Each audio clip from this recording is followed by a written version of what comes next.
let's talk Toyota for a minute, shall we? Toyota. Remember the old Toyota commercials before we get into this? With a guy that would jump.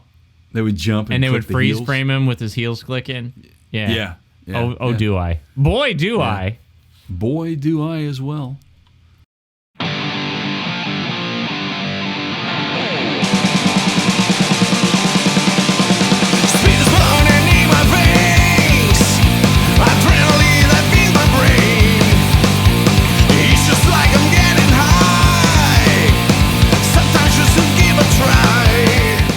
Boy, do I as well. So what do we got going on at Toyota? This is something new. This is awesome. So everybody's talking about it. Coming out of the Shanghai Auto Show, we had actually quite a few newsworthy events, which I find interesting. And in Toyota's case, they confirmed that this is going to be intended for the U.S. market as well. Mm-hmm. They've got a BZ4X EV, that is coming to the United States. Toyota just launched what they call their Beyond Zero. It's a marketing campaign from where I sit. It's a branding thing, but this is their foray into non-internal combustion driven automobiles. Right, which that subject has come up with you and I many times. You could check some of our previous podcasts where we were discussing where's Toyota at in all this, because they are notorious for hybrid vehicles. Mm-hmm. And, we were kind of wondering, would they ever go into an all-electric platform? Because in other markets, for example, like China, Japan, they do a lot of like compressed natural gas powered vehicles, which is much cleaner, obviously, but it's not carbon neutral. It's much cleaner, but it's not carbon neutral. So the ultimate goal is obviously to get to carbon neutral, and here we go. I mean, they didn't surprise us because it's been being discussed over the last several months. That there were some new exciting things happening there with Toyota, and we've seen that. We thought that they were going to be dead in the water after they killed the Land Cruiser. I'm still bitter about that. I know. And then they killed the FJ, but then they came out with the, there was leaked that they the Trail Hunter, name, which indicates to us that we're either going to get another FJ or something there in the likes of. But Toyota's got their what they call their TNGA. This is built on the Toyota New Global Architecture. It's basically their unibody automobile platforms that underpin various Toyota and Lexus models, starting with the fourth generation Prius in 2015. So they're sticking with that model. Now they're electrifying it. They go by it's e-TNGA. Mm-hmm. I call it just for short e-TNGA. And they touched on it, like I said, Did you just come up with that? Is that you? No. The e-TNGA? Yeah. Is that you? No, is that your term? Maybe. I don't know. Hey, anybody, if you want to, come on the podcast and tell us how to actually pronounce that, or what everybody's called. I don't know. I mean, that's what I just came up with. So yeah, I mean, I would say that's what it is. E-TNGA. There you go, ladies and gentlemen. There you go. There's a first for everything. But yeah, it's nice to see Toyota making this push as everybody else is in the EV world. This is so amazing to me. It's an exciting time. It's an exciting time. Now, I got several thoughts on this. Okay. Surprise. Not you, man. Not now. Now, you said something earlier before we went on the air, and you said a lot of people are comparing this to the RAV4. The RAV4. I see it. You said you see it to be more of a Lexus. Yes. I think it depends on the size, but I do see the same, the current generation RAV4, I see those same aggressive design lines. Yes. Yeah, but I mean, but I do see some Lexus in there, man. Maybe it's the roof line. Yeah. That gets me. Yeah. That could be it. But if you notice in the rendering, and this is just a rendering, but from what we understand from Shanghai, that this is pretty close to. Man, maybe I should eat some donuts or something. Yeah, there you go. But it's pretty close to what the production model will be, and it looks pretty good. I like it. I mean, it's now it's sleek looking, but are they stealing from Lexus? Well, that's their company. Yeah. That's not really stealing you own the, you know. But what's happening? You know, I mean, are they making a different move? You know, I mean, because Toyota just seemed to be kind of like, you know, that was the intention, was to have a higher end offering, and that's where Lexus comes in, just like with Honda and Acura. Well, the Venza is a great example of just a solid automobile with a lot of features that rivaled its Lexus sister in terms of value for the dollar, you know, and reliability. And people were very surprised that this new generation of the Venza had all these features for a non-Lexus vehicle, right? Right. So here's something else that I wanted to jump on. Okay. And this is one of those, like, you have automakers taking either side of this stance. Right. I'm going to call it the fuel door. Even though I know it's electric and it plugs in, it's still it's a recharge door. You know, it looks like the gas fuel door. Okay, so Tesla notoriously unless, and I bet you that somewhere down the road we're going to see this, where you'll have in-home, where you can install in your garage a charging pad that you drive up on, and it charges. Well, but I mean, the problem they have right now with that is the deliverance, the amount of voltage, current, whatever, that they need to push through that it's just not there yet. But but I'm saying, yeah. So this is on the front. No. It's on the driver's side, and it's right behind the front wheel.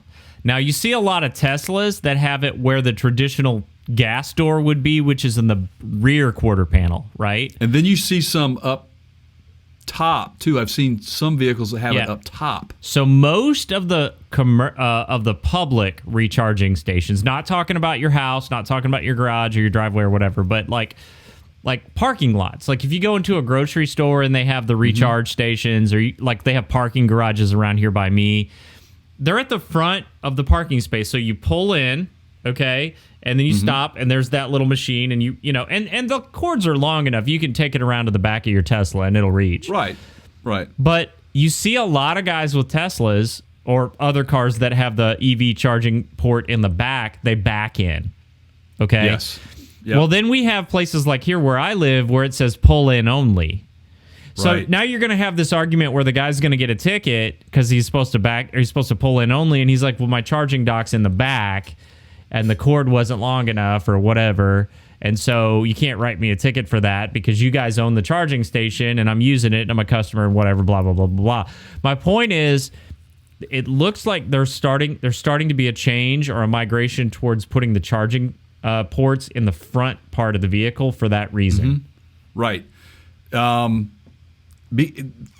starters, it's less of a task to modify these in the design than change the whole infrastructure of how we've already done things. So it makes sense. Right. Yeah. And again, like you said, it eliminates that issue where, you know, they force you to pull in, and then you've got people backing in, like you said, that they would rather do it on the Teslas. But this makes sense. It's a good move, you know, to do that. That's something I didn't even think of as you were discussing that, but that makes. And, you know, because I don't drive an EV, so it doesn't. Some of those little things like that didn't dawn on me that could be a problem for somebody. And do you think that people, the charging stations that are being installed, are they thinking of that? You know, do they even consider, well, where's the charging door? Well, and how do you realistically solve that if it's in a parking lot? Like, you know, you can't really put it behind the parking spot. Like, what do you know? Well, I guess you could. I mean, like, for example, with vacuum, like if you go to car washes, sometimes the vacuum pull-ins, the hose so it kind of moves. But you're giving up parking, right? Yeah, that's true. Because you have to space them out further if you're putting an island in between them versus putting an. I don't know. That's a good observation. That's a good point. It's a very good point, man. So, having said that, man, this is not going to be the only electric vehicle that Toyota is going to be bringing out, right? Right. They've got 7 planned in this Beyond Zero lineup. Did I see that? They are saying it is a large push towards carbon neutrality for them. That's which everybody's trying to get there. They are expanding its global electrified vehicle portfolio, which includes hydrogen fuel cell electric, hybrid, and plug-in hybrid vehicles to a total of 70 models by 2025. Of those 70 models, 15 will be full battery electric vehicles, BEVs, as they call them, 7 of which, like you just said, Keith, will be part of the Beyond Zero brand, or the BZ brand. So, and they've got some pickups that are going to be electrified in the near future as well. They hinted at that as well, so stay tuned to that. Now, could that be where the Trail Hunter comes in? Will that maybe be? Because look what Jeep's doing with an electric assist. You've got the Chevrolet Silverado all electric. You've got the Ford F-150 all electric. Yeah, I mean, why not? Toyota's. I mean, hey, if you can do it, we can do it too. And they've been out of the spotlight from being in. They're not being leading. A player in those. They're not leading. They're not the innovative leader that they have historically been known to be. Right. They've sort of been waiting to see how this whole thing shakes loose. I think a lot of them have been doing this. There's been some aggressiveness by some, but it's just, they were not leading the industry in EVs. I think, and Keith, you've brought this up on several occasions. Could it be that peer pressure?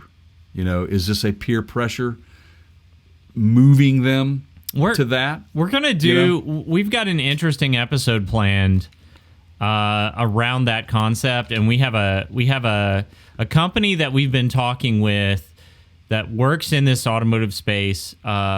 They are making the case to us that they are more on the B2B side, that they service businesses, and we have made the case back to them that, oh, no, you don't understand. The automotive industry responds to peer pressure a lot, which is unfortunate, and it's really not the right way to do things, but it's reactionary. It's like, oh, well, everybody over here is doing an EV. We need to do one too. Oh, well, somebody over here is doing an electric truck. Us too. Oh, well, this car can turn sideways. We're going to do that too. Oh, well, they have giant screens in their EV. We're going to put giant screens in our EV.